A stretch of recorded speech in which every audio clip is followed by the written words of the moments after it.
Bienvenido a Mitos Sellados, donde las historias despiertan y el misterio habla en voz baja. La historia que van a escuchar a continuación no tiene un lugar en específico, porque sus ecos resonaron en muchos sitios a la vez, donde nadie quería creer lo que estaba viendo.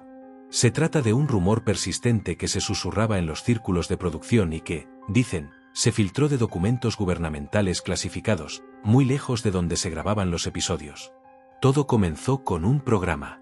No un programa de televisión, sino un programa militar con un nombre clave que nadie recuerda bien, pero cuyo objetivo era claro: crear sujetos de control emocional perfecto, capaces de obedecer órdenes sin cuestionar, con una alegría artificial e inquebrantable, incluso en las circunstancias más aterradoras.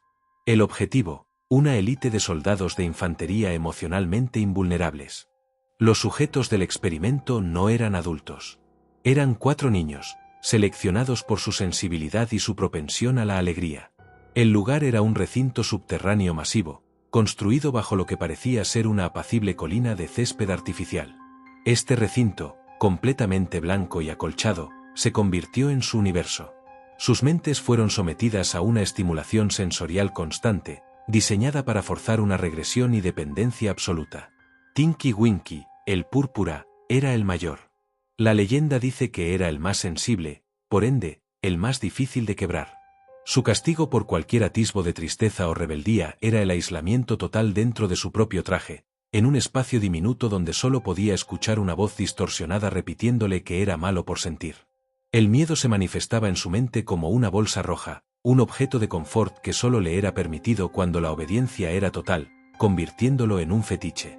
Dipsy, el verde, era el más inteligente, el que intentaba razonar la locura. Para silenciar su lógica, lo forzaron a un estado de vigilia eterna. Le inyectaban estimulantes y lo obligaban a ver repeticiones interminables de sonidos chirriantes y luces estroboscópicas. Su piel se tornó de un tono enfermizo, que luego cubrieron con el traje verde. La antena recta en su cabeza no es para recibir señales, sino una punción que, dicen, usaban para extraerle fluidos cuando su cerebro se sobrecalentaba por la falta de sueño. La Alaa, la amarilla, era la más alegre, la niña que siempre sonreía. Para ella, el castigo fue el silencio. La encerraban en una habitación sin ventanas, sin sonidos, sin luz, donde su propia voz se convertía en un grito desesperado en el vacío. Cuando la sacaban, su voz estaba atrofiada y solo podía repetir palabras simples con una risa nerviosa. El balón naranja que llevaba no era un juguete, sino una esfera de metal que contenía un sensor.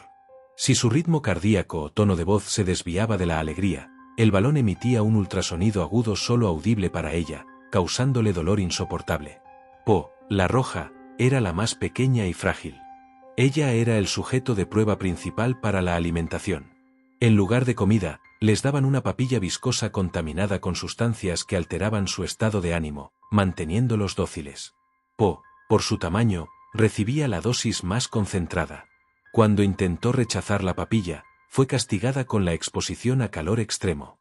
Las leyendas susurran que el tono rojo de su traje no es tela, sino el color permanente de su piel, quemada y cicatrizada. Y luego estaba el bebé Sol. El Sol no era un bebé. Era una pantalla de vigilancia masiva en la cúpula del recinto. El rostro sonriente era un montaje, una proyección constante para infundirles una sensación de seguridad falsa. Pero el verdadero terror venía cuando la vigilancia se rompía. En los momentos de máximo terror o dolor inducido, el equipo de control perdía brevemente el feed de la cámara principal. Por una fracción de segundo, antes de que el feed se restableciera en la imagen del bebé sonriente, los operadores de la sala de control podían ver algo más. No era un niño. Era un rostro adulto, desfigurado por el pánico y el horror, atrapado dentro de la cúpula de la pantalla, intentando gritar una advertencia. Los susurros dicen que era el Dr. X, el científico jefe que se arrepintió de su trabajo e intentó sabotear el experimento desde dentro. Como castigo, su conciencia fue transferida a la matriz de vigilancia, forzado a sonreír y reír en el cielo de las criaturas que él mismo había torturado. Se dice que cuando el programa fue descubierto y el recinto fue cerrado y desmantelado, los 4 sujetos fueron liberados, pero sus mentes estaban irreversiblemente dañadas. No podían funcionar en el mundo real.